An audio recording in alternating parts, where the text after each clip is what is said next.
Assalamualaikum, nama saya Nur Aina Safia binti Nazawi, nombor mesyik D21213878.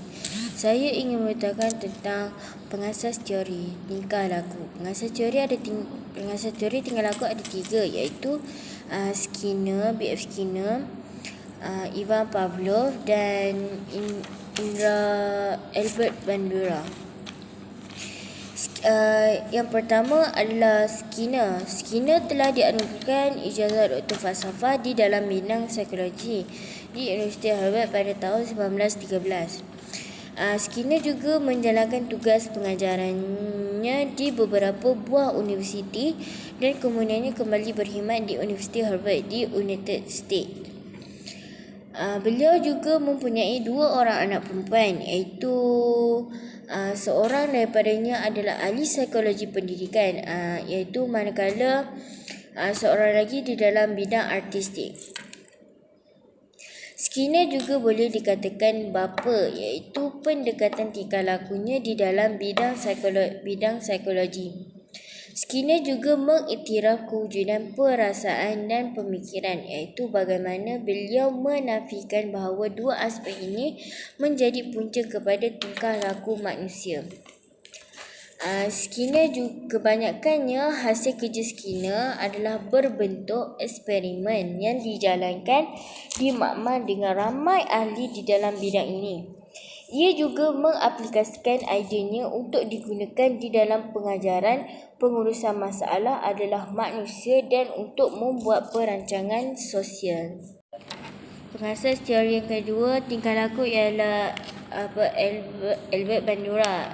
Albert Bandura yang dilahirkan di Albert, iaitu di Kanada. Ia juga seorang anak bongsu daripada 6 adik-beradiknya. Bandura juga berketurunan Eropah Timur. Ia juga dianugerahkan ijazah Doktor Falsafah di dalam bidang psikologi klinikal dari Universiti Iowa pada tahun 1952. 5 tahun kemudian Bandura berkhidmat di Universiti Stanford. Bandura dan rakannya ia menjadi pengasas di dalam bidang pembelajaran sosial dan mempromosikan modeling sebagai proses yang berkesan untuk menjelaskan tentang kepelbagaian untuk pembelajaran. Pada tahun 1980-an, Bandura menamakan semula pendekatan teoretikalnya sebagai teori sosial kognitif. Yang dimaksudkan modeling ialah menurut perilakunya manusia yang terbentuk dari sebuah proses peniruan yang telah disebut dengan teknik modeling dari lingkungan sekitarnya. Ia juga berpendapat bahawa manusia juga dapat berfikir dan mengatur tingkah laku dengan sendiri sehingga mereka bukannya semata-mata budak yang menjadi objek dari pengaruh lingkungannya. Pengasas teori yang terakhir ialah Ivan Pavlov. Ivan Pavlov dilahirkan pada tahun 1849 di Ryazan, Rusia Tengah. Ia telah meninggal pada tahun 1939 di Leningrad. Beliau adalah seorang ahli fisiologi, ahli psikologi dan ahli perubatan yang berasal daripada negara Rusia. Beliau telah mendapat gelaran doktor pada tahun 1879. Pada tahun 1884, beliau bekerja sebagai profesor fisiologi di Institute of Experimental Medicine. Pada tahun 1904, beliau telah dianugerahkan hadiah Nobel bagi kategori fisiologi dan perubatan atas eksperimen terkenal beliau. Beliau telah menjalankan pendidikan dengan anjing peliharaannya. Sebagai contohnya, dia ingin memberi anjingnya makan. First anjingnya tidak memahami yang ianya ingin memberi anjingnya makan. Selepas mengucapkan lonceng, anjing itu memahami dan tuannya ingin memberi makan kepadanya. Pandangan tentang sifat semula jadi manusia. semua manusia yang telah dilahirkan ke dunia ini adalah bersih dan suci di dalam keadaan yang kosong. Apa juga yang berlaku kepada manusia itu adalah hasil daripada pembentukan tingkah laku yang telah dibentuk oleh tekanan atau keadaan persekitaran. Manusia dianggap sebagai makhluk yang pasif dan menerima apa sahaja pengaruh persekitarannya yang membentuk. Manusia juga biasanya tidak sepenuhnya dilahirkan sebagai jahat atau yang baik. Sebaliknya, pengalaman yang dilalui dalam hidup mereka menyebabkan manusia berpotensi untuk cenderung kepada semua jenis tingkah laku. Manusia juga berupaya untuk memahami konsep dan mengawal tingkah lakunya sendiri serta berupaya untuk melakukan tingkah laku yang baharu. Teori tingkah laku yang moden, manusia dianggap sebagai penghasilan dan produk kepada persekitaran mereka. Andaian asas dan prinsip teori. Teori tingkah laku ini adalah berdasarkan prinsip dan prosedur dalam kaedah saintifik, iaitu di dalam karakter utama yang telah membezakan pengamal tingkah laku dengan pendekatan lain, ialah penilaian yang empirikal dan tepat. Terapi tingkah laku menyatakan bahawa matlamat rawatan yang objektif dan konkret adalah diperlukan, iaitu melalui terapi yang telah dijalankan kaunselor, iaitu menilai tingkah laku yang bermasalah dan situasi yang mengekalkannya. Kaunselor juga tingkah laku iaitu membantu klien berhadapan dengan masalah yang dihadapi pada masa kini dan memahami faktor yang mempengaruhinya untuk menilai penentu atau penyebab historikal kepada tingkah laku yang tersebut. Klien yang terlibat di dalam terapi dijangkakan iaitu memainkan peranan yang aktif dengan melakukan tindakan spesifik untuk menyelesaikan masalah klien. Ia juga perlu memantau tingkah laku mereka di dalam dan di luar sesi, mempelajari dan mempraktiskan strategi untuk mengatasi dan melaksanakannya. Tingkah laku baru ini di dalam kehidupannya seharian bagi menggantikan tingkah laku lama yang tidak berfungsi dengan bimbingan kaunselor. Pendekatan tingkah laku menjangkakan bahawa perubahan boleh berlaku tanpa celik akal terhadap dinamik yang mendasarinya. Perubahan tingkah laku ini boleh berlaku sebelum atau serentak dengan pemahaman tentang klien. Di samping itu, boleh meningkatkan tahap pemahaman kendiri. Fokus utama adalah untuk menilai tingkah laku yang nyata dan tidak nyata secara langsung, iaitu ia mengenal pasti masalah dan menilai perubahan klien.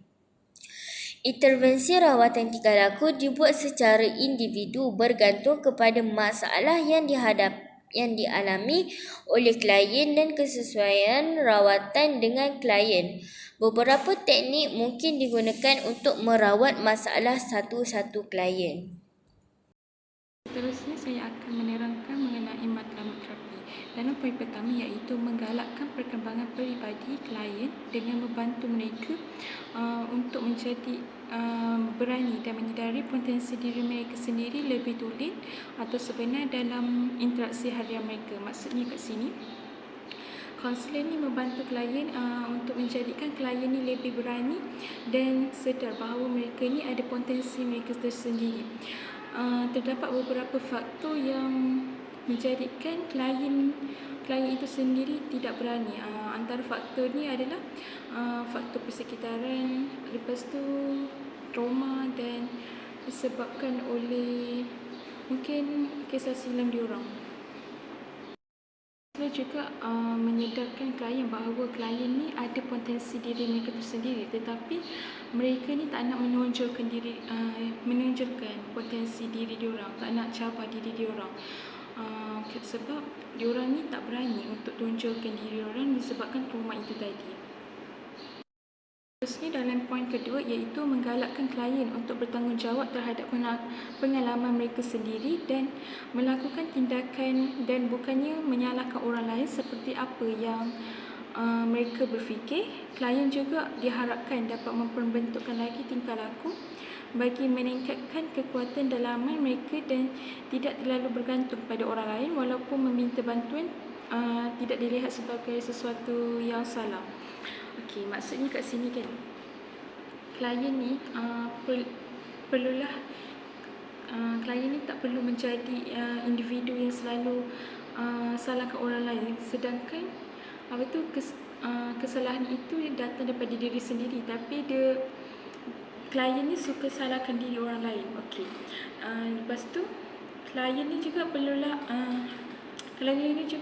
haruslah berdikari, iaitu tak perlu harapkan orang lain atau bantuan daripada orang lain. Selain itu, kaunselor ni juga perlulah membimbing dengan menggunakan kemahiran-kemahiran yang kaunselor ada. Seterusnya, peranan kaunselor, dan poin pertama iaitu membantu klien mempelajari sesuatu yang baru. Maksudnya kat sini, sebagai seorang kaunselor, kita perlulah membantu dan membimbing klien kita. Contohnya, di dalam teori ini kita mengajar dan membantu sedikit demi sedikit untuk melakukan perubahan tingkah laku klien tersebut.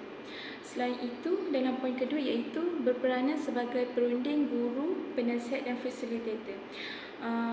Kaunselor berperanan untuk membimbing dan membantu klien untuk menyelesaikan masalah yang mereka hadapi. Maksudnya, kaunselor ni adalah guru dan guru iaitu memberi tunjuk ajar kepada klien. Manakala kaunselor ni juga menjadi penasihat untuk membimbing dan membantu klien tersebut. Selain itu, memahami klien dan percaya bahawa klien ni boleh mengubah tingkah laku diri diorang. Okay. Sebagai seorang kaunselor ni, kita perlulah memahami dan kita terima sahaja bagaimana keadaan klien kita, baik buruk klien kita tu kita terima sahaja. Selain itu, sebagai seorang kaunselor, kita perlulah percaya yang klien kita ni boleh mengubah tingkah laku mereka, walaupun perubahan diorang ni sedikit, tapi nampak jugalah diorang punya usaha untuk ubah tingkah laku diorang. Lepas tu, akhir sekali kaunselor pula harus memiliki pengetahuan yang mendalam. Maksudnya kita perlulah ada pengetahuan mengenai kaunseling ini. Contohnya, bagaimana kita ni ingin kendalikan sesi kaunseling ini bersama dengan klien kita. Seterusnya, saya akan menerangkan mengenai model ABC.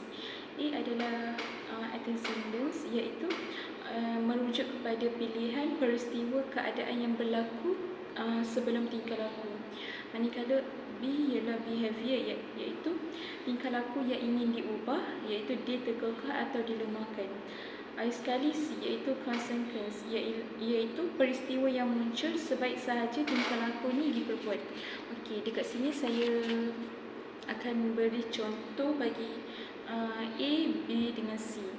Okey, A iaitu antecedents, iaitu contohnya bila kita seorang diri, behavior kita akan jadi suka berangan, berfikir, lepas tu kita suka membuat hal sendiri. Manakala C iaitu consequence, iaitu kita rasa diri kita ni rasa dipinggirkan dan keyakinan diri kita ni tak ada dan menjunam, padahal diri kita yang nak bersendiri, tapi kita ni pula rasa diri kita ni rasa dipinggirkan oleh orang lain. Okay, seterusnya saya akan menerangkan mengenai peranan klien.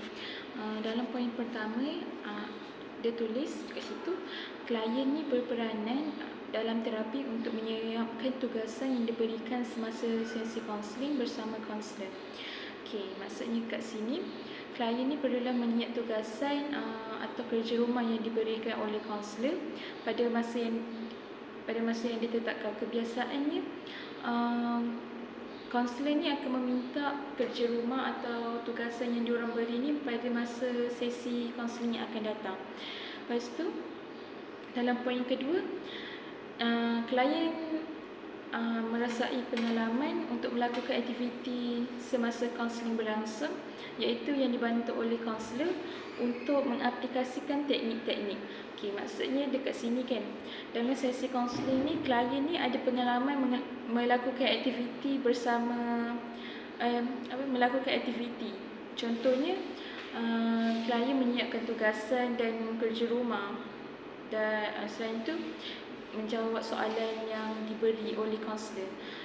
Mula daripada situ, klien ni dapat mengubah tingkah lakunya sedikit demi sedikit. Okey, selepas itu proses kaunseling, iaitu elemen yang menjadi keutamaan dalam terapi tingkah laku adalah matlamat kaunseling. Tujuan proses kaunseling ini ialah untuk meningkatkan lagi pilihan peribadi dan menyediakan lagi keadaan pembelajaran yang baru kepada klien. Lepas tu, proses penilaian dan rawatan akan berjalan serentak untuk memantau perubahan yang dilakukan oleh klien. Di samping itu, kaunselor ni akan menilai tugasan yang klien itu buat. Maksudnya, kaunselor ni kan ada bagi tugasan kan masa sesi kaunseling tu. Jadi masa sesi kaunseling akan datang, kaunselor ni akan menilai tugasan yang klien buat ni. Contohnya klien ni dia tak pandai nak uruskan masa. Jadi kaunselor ni akan bagi kerja rumah dekat dia supaya buat jadual macam mana nak uruskan masa. Dan sesi kaunseling akan datang, klien akan bagi tugasan tu. Lepas tu, daripada situ kaunselor akan menilai macam mana perubahan klien tersebut. Lepas tu, dalam proses kaunseling ni juga klien memainkan peranan yang penting, peranan yang aktif dalam menentukan perancangan rawatan yang bersesuaian dalam diri mereka. Sebenarnya klien ni yang akan merancang rawatan apa yang sesuai dekat diri mereka, dan masa yang sesuai, masa yang sesuai untuk menjalankan rawatan tersebut. Bila rawatan tersebut klien ini nak, macam tu. Lepas tu, klien juga lebih mengetahui kaedah rawatan yang dirasakan mampu untuk dilaksanakan berdasarkan sumber-sumber yang dimiliki. Dekat sini, klien ni sebelum dia pilih kaedah rawatan ni kan, klien ni akan membuat research mengenai kaedah rawatan tersebut, dan dia rasakan rawatan yang dia research selama ni adalah rawatan yang bagus untuk diri dia. Selain itu, bagi pemilihan teknik rawatan ni pula, kaunselor ni boleh memilih atau menggabungkan mana-mana teknik yang dirasakan berkesan untuk mengubah tingkah laku klien. Maksudnya, kat dalam teori tingkah laku ni kan banyak teknik kan. Maksudnya, kaunselor ni boleh menggabung atau boleh pilih mana-mana teknik yang dia nak. Terus, akhir sekali, kaunselor ni akan memberikan tugasan tertentu kepada klien bagi mengukuhkan lagi perubahan tingkah laku yang ingin dicapai. Yang ni kan, macam yang saya cakap sebentar tadi, yang kaunselor ni akan bagi tugasan dekat klien tersebut dan suruh klien tersebut siapkan tugasan yang dia berikan. Akhir sekali daripada saya, iaitu aplikasi teori dalam setting silang budaya. Dalam teori tingkah laku ni, dia bersifat universal, iaitu semua orang yang boleh guna. Lepas tu, dalam bidang psikologi pendidikan, terapi tingkah laku ni dapat membantu mengatasi masalah pengurusan diri, pengurusan masa, masalah komunikasi dengan rakan, masalah tingkah laku merokok dan sebagainya. Kan tadi saya ada cakap mengenai masalah pengurusan diri. Masalah pengurusan diri ini adalah masalah untuk menguruskan diri kita sendiri. Lepas tu, pengurusan masa. Pengurusan masa ni, contohnya dia ni tak pandai nak managekan masa dia. Contohnya, dia tak pandai nak managekan masa belajar dengan join aktiviti kelab. Lepas tu masalah berkomunikasi. Masalah berkomunikasi ni ialah dia ni tak bersosial dengan orang, iaitu dia macam anti-social, tak suka bergaul dengan orang, tak suka berkawan dengan orang. Ada sekali masalah tingkah laku. Masalah tingkah laku ni biasanya terjadi pada kalangan remaja, sebab masa remaja ni lah diorang punya nafsu ni macam membuat-buat tau. Lepas tu semua benda yang dia nampak tu dia nak try. Dia nak try. Contohnya dia tengok orang tu merokok, melepak, dia pun nak try juga benda tu. Okay, lepas tu dalam aplikasi teori dalam setting silang budaya ni pula, dia bagi merawat masalah tingkah laku, analisis konfusi tingkah laku perlu dijalankan oleh kaunselor ke atas tingkah laku bermasalah klien. Lepas tu strategi rawatan yang dipilih oleh klien ni adalah mengikut kesesuaian klien itu dari pelbagai aspek yang telah diambil kira. Ada sekali kaunselor ni juga harus peka kepada perbezaan individu dan budaya klien tersebut. Mungkin ada beberapa kaunselor ni macam beberapa kaunselor ni tak faham macam mana diorang punya budaya klien ni. Kan diorang punya budaya diorang kan lain-lain. Jadi kaunselor ni kena faham lah diorang punya budaya dan perbezaan tingkah laku individu tersebut.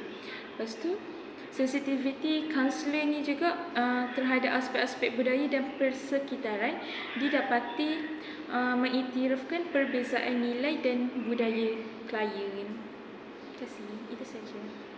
Nama saya Nawfar Syafiqah Peti Abdul Razak.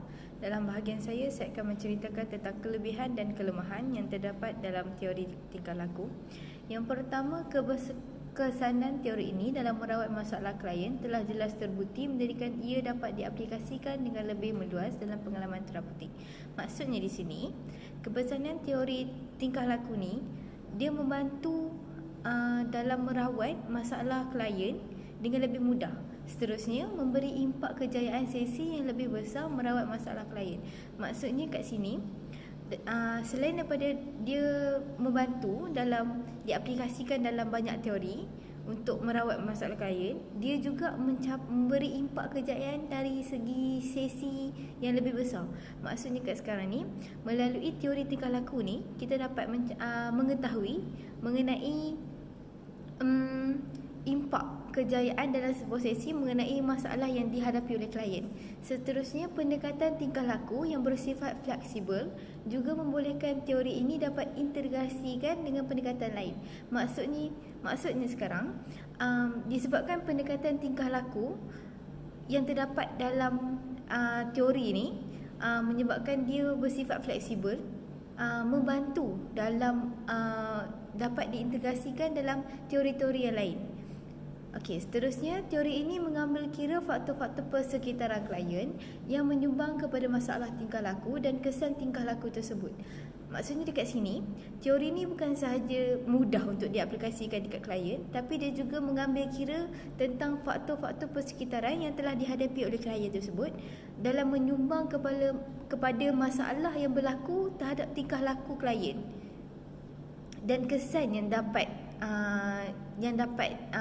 kesan daripada tindakan tingkah laku klien tersebut. Teori ini mengambil kira banyak aspek dalam kehidupan klien yang menjadi peneguh dalam masalah tersebut. Dengan pengenalpastian banyak perkara klien, masalah klien berkemungkinan dapat diatasi dengan lebih menyeluruh. Maksudnya di sini, disebabkan teori ini mengambil kira banyak aspek dan bukan sahaja daripada segi luaran, tapi dia juga ambil dari segi persekitaran, daripada segi tingkah laku klien tersebut. So sedikit sebanyak membantu memudahkan lagi untuk sesi itu untuk terus berjalan. Okey, seterusnya, kemahiran ini adalah kemahiran yang kerap digunakan manusia untuk berkomunikasi antara satu sama lain. Maksudnya di sini, teori ni digunakan kerana dia memudahkan interaksi antara klien dan juga kaunselor. Itu saja. So seterusnya kita akan beralih kepada kelemahan teori ni. Kita orang hanya dapat satu, iaitu gabungan teknik-teknik yang berbagai ini membantu merawat klien dengan lebih berkesan. Namun begitu, terdapat kritikan terhadap terapi ini. Yang pertama, terapi ini hanya berjaya mengubah tingkah laku tetapi tidak mengubah perasaan. Selain itu, terapi ini juga mengenepikan hubungan di antara kaunselor dan klien. Seterusnya, terapi ini tidak mendorong klien untuk celik akal. Akhir sekali, terapi ini dikritik kerana menepikan faktor-faktor sejarah yang menjadi penyebab kepada tingkah laku masa kini. Maksudnya di sini, teori ni dia menjadikan dia sebagai satu kelemahan sebabkan dia terdapat berapa gabungan teknik yang terlalu banyak, yang menyebabkan ahli-ahli teori, pengasas teori ni dikritik kerana kerana gabungan yang terlalu banyak. Yang pertama, macam saya cakap tadi, berjaya mengubah tingkah laku tetapi tidak mengubah perasaan. Maksudnya kat sini, bila teori tingkah laku ni digunakan, dia membantu dalam memberi perubahan kepada tingkah laku saja tanpa mengubah apa-apa perasaan. Maksudnya di sini, kalau klien menceritakan tentang kelemahan dia, maksudnya macam saya ni cepat marah, saya ni tak suka kalau family saya buat macam ni apa semua. So cara untuk kaunselor terapkan teori tingkah laku ni membantu dalam mengubah perasaan yang tingkah laku, sifat panas barang yang dihadapi oleh klien tanpa mengubah perasaan dia sendiri. Seterusnya, mengenepikan hubungan di antara kaunselor dan klien. Macam saya cakap tadi, kelebihan yang terdapat dekat dia macam membantu dalam meneruskan lagi perasaan, hubungan di antara klien dengan kaunselor. So disebabkan itu, perkara ni mengenepikan hubungan di antara kaunselor dan klien. Seterusnya, terapi ini tidak mendorong klien untuk celik akal kerana dikatakan teori ini hanya melihat daripada tingkah laku yang dihadapi oleh klien tetapi bukan terhadap sejarah-sejarah, faktor-faktor sejarah yang lampau, menjadikan ia sebagai satu perkara yang membuatkan ia menjadi lemah, iaitu mengenai seorang remaja ataupun seorang remaja perempuan yang bernama Indra. Indra ni merupakan anak kepada seorang usahawan kaya raya. Indra merupakan anak tunggal di dalam keluarganya. Indra juga selalu dimanjakan oleh kedua orang tuanya, walaupun ada ketika perkara yang diinginkannya melampaui batas. Ibu bapa Indra merupakan usahawan yang terlalu sibuk kerana mempunyai restoran sendiri di seluruh Malaysia. Justru itu, disebabkan kesibukan ibu bapa Indra ni menyebabkan Indra ni kurang mendapat kasih sayang dan layanan daripada kedua orang tuanya, disebabkan orang tuanya ni selalu pergi ke luar negara kerana masalah pekerjaan lah. Walaupun Indra mendapatkan segala kemahuannya, tetapi ada dalam sudut lain, Indra merasakan dirinya kosong. Dan sehinggakan dia pernah berkata seorang diri, tidak mengapa jika keluarganya miskin, asalkan dia mendapatkan kasih sayang serta layanan daripada kedua orang tuanya. Disebabkan Indra selalu merasa keseorangan, dia mula memberontak dan selalu bercakap kasar dengan orang gaji bawahannya, sehingga mengakibatkan orang gaji bawahannya ni merasa terkilan dengan sikap dia. Selain itu, bukan saja di rumah, namun ketika di sekolah juga, Indra ni tidak disenangi ramai, terutamanya Lina, kerana Indra ni mempunyai satu sikap yang suka mengarah dan sombong, menyebabkan semua rakan-rakannya tidak menyukainya,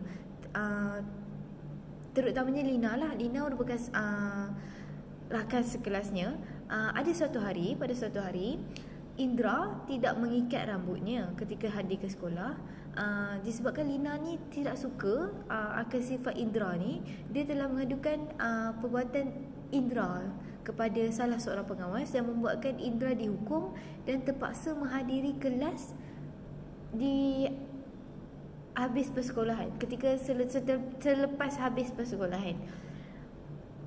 Disebabkan Indra terpaksa menghadiri kelas tambahan iaitu kelas denda sebagai hukuman dia melanggar peraturan sekolah, Indra memberitahu kepada pemandunya bahawa dia didenda dan menyuruh pemandunya untuk datang agak lewat daripada biasa. Bukan itu sahaja, Indra turut menyalahkan pemandunya kerana tidak mengikat rambutnya. Namun pada hakikatnya pemandunya telah memberitahu Indra bahawa untuk mengikat rambutnya sebelum hadir ke sekolah kerana itu merupakan salah satu daripada peraturan sekolah. Okey, seterusnya setibanya waktu untuk Indra pulang, Indra telah dirompak oleh seseorang dan Indra meminta tolong dengan menjerit, namun tidak diendahkan kerana dirinya dianggap sombong. Maksudnya disebabkan sikap dia ni buatkan tak ada orang nak bantu dia. Okey. Akibat daripada peristiwa itu, Indra semakin memberontak sehingga kedua ibu-bapanya tidak tahu apa yang harus dilakukan. Di samping itu, pemandu Indra menasihati ibu bapa Indra untuk meluangkan masa bersama Indra dan membawa Indra berjumpa dengan kaunselor untuk mendapatkan nasihat. Selepas beberapa sesi kaunseling telah dijalankan, terdapat beberapa perubahan di dalam diri Indra dan ibu bapanya mula mencari masa yang cukup untuk diluangkan bersamanya. Hal ini membawa kepada perubahan yang mendadak kepada Indra. Dia mula disukai oleh rakan-rakan sekelasnya dan mula bersifat sopan santun kepada orang yang lebih tua daripadanya.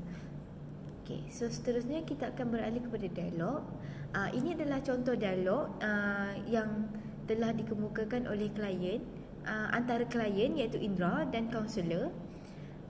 Kaunselor, apakah yang membawa cik datang ke sesi pada hari ini? Indra iaitu klien, saya ingin mendapatkan sedikit nasihat daripada kaunselor. Kaunselor, oh ya ke? Boleh saya tahu masalah apa yang dihadapi kamu baru-baru ini? Indra, saya selalu diejek oleh kawan-kawan disebabkan bersifat sombong dan suka mengarang-arang. Malahan ibu bapa saya sibuk dengan kerja dan tidak ada masa untuk meluangkan waktu bersama saya. Kaunselor pula berkata, adakah kamu berasa tertekan kerana kurang mendapat perhatian dan kasih sayang daripada orang sekeliling? Lalu Indra berkata, tentulah saya berasa tertekan sebabkan semua orang saya nak marah. Kaunselor, barulah saya faham sebab utama permasalahan kamu yang sebenarnya. So, sebenarnya ini adalah dialog pada hari pertama antara klien iaitu Indra dan kaunselor. Okay, so teknik-teknik iaitu prinsip pembelajaran operan yang boleh digunakan dalam kajian kes yang pertama iaitu Indra ini adalah ibu bapanya perlulah mengambil perhatian sepenuhnya kepada Indra. Kedua, meluangkan masa bersama walaupun sibuk dengan pekerjaan. Ketiga, melakukan teknik peneguhan positif iaitu untuk meningkatkan kekerapan tingkah laku yang bermaksud dengan menyingkirkan tingkah laku yang tidak diingini daripada berlaku.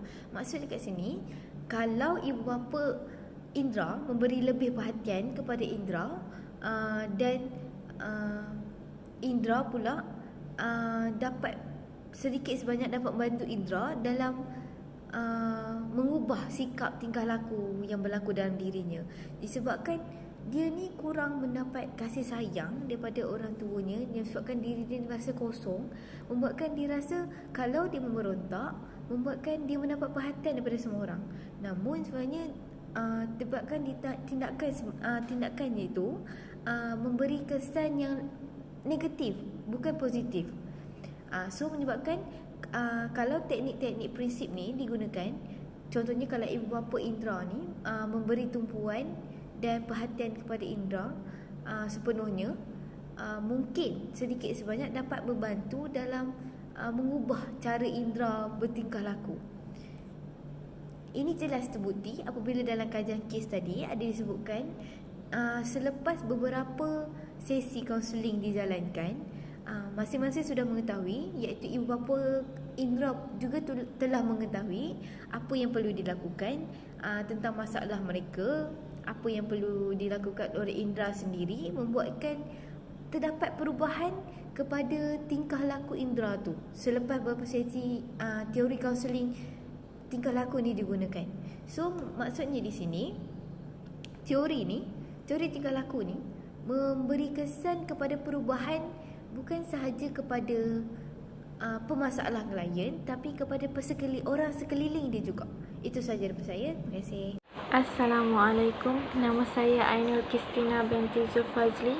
Nombor matrik D21314175. Jadi kita mulakan dengan kajian kes yang kedua pula, iaitu tentang Erika. Erika seorang remaja perempuan yang berusia 18 tahun yang berdepan dengan isu kesihatan mental sejak tahun 2017.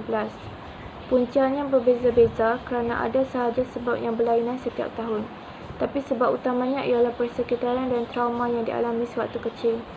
Menurut Erika, sewaktu kecil dia sering dibuli dan diejek oleh rakan-rakannya. Erika sering diejek oleh sebab penampilannya setiap kali pada waktu persekolahan, sampaikan ada ketika rakan-rakannya mengejek Erika dengan gelaran si gemuk, gajah, King Kong dan pelbagai ejekan yang membuatkan Erika berasa tertekan akibat sering sekali diejek. Selain itu, Erika mendapat tekanan dan dia sering mencederakan dirinya sendiri akibat terlalu memikirkan tentang ajukan tersebut sehingga dirinya selalu berfikir untuk menamatkan riwayat hidupnya. Tambahan pula, hubungan Erika dengan keluarga ketika itu tidak begitu akrab. Mereka tidak mengetahui akan tekanan yang dihadapi oleh Erika kerana Erika sering menyorokkan kesan parut akibat mencederakan dirinya sendiri. Namun semuanya terbongkar apabila salah seorang daripada ahli keluarganya, iaitu ibu saudara Erika, mendapat tahu akan tekanan yang dihadapi oleh anak saudaranya itu. Sejak daripada peristiwa itu, ibu saudara Erika yang sering membantu dalam pelbagai perkara. Menurut Erika lagi, keluarganya baru mengetahui akan perkara yang dihadapi oleh Erika pada tahun ini kerana Erika meminta ibu saudaranya merahsiakan hal yang terjadi daripada ahli keluarganya, terutamanya ibu bapa Erika. Menurut Erika lagi, sebelum ini dia pernah bertemu dengan salah seorang pakar kaunseling bahagian psikiatri di hospital bagi mendapatkan rawatan terhadap masalah yang dihadapinya. Tetapi sudah lama tidak bertemu disebabkan Perintah Kawalan Pergerakan iaitu PKP. Bagaimanapun Erika masih belum dianalisa sepenuhnya dan tidak tahu jenis masalah yang Erika alami. Sejak kali terakhir bertemu dengan kaunselor itu sehingga kini, beberapa kali suicidal talk datang. Ibu saudara Erika juga mencadangkan untuk Erika menghubungi talian Befri. Ketika pertama kali menghubungi mereka memberi Erika ruang untuk meluahkan semua masalah dan apa yang Erika rasa. Kemudian mereka menganalisis dan memberitahu Erika berkemungkinan mengidap bipolar. Kemudian mereka memberi panduan apa yang perlu, bagaimana untuk mendapatkan rawatan dan sebagainya. Selepas Erika berjumpa dengan kaunselor, perubahannya dari segi fizikal amat berubah. Dulu Erika kelihatan muram, pucat dan tidak berinteraksi, tetapi sekarang Erika lebih kelihatan ceria, tersenyum, gembira dan banyak memberi respon ketika berjumpa dengan kaunselor. Dari segi emosinya dan perasaan pula, Erika sudah stabil dan tenang. Tingkah laku Erika juga nampak baik, menghormati orang, bersopan santun dan telah mula berinteraksi dengan orang-orang di persekitarannya. Di slide seterusnya mempunyai dialog antara kaunselor dan Erika. Seterusnya mempunyai teknik-teknik desensitisasi sistematik, iaitu kita boleh menukarkan perasaan risau kepada yang lebih tenang kerana Erika yang telah mengalami trauma sejak ia kecil. Erika sering melukakan dirinya sendiri kerana ia mengalami tekanan dan Erika takut akan diketahui oleh ibu bapanya yang menyebabkan ia mengalami kerisauan yang melampau. Klien juga akan diminta untuk pemantauan kendiri yang melibatkan pemerhatian. Erika juga mengalami suicidal thought, iaitu cubaan atau ingin membunuh dirinya. Ia akan melakukan teknik pemantauan kendiri juga kerana kaunselor lain juga tidak mengenal pasti masalah yang dihadapi oleh Erika.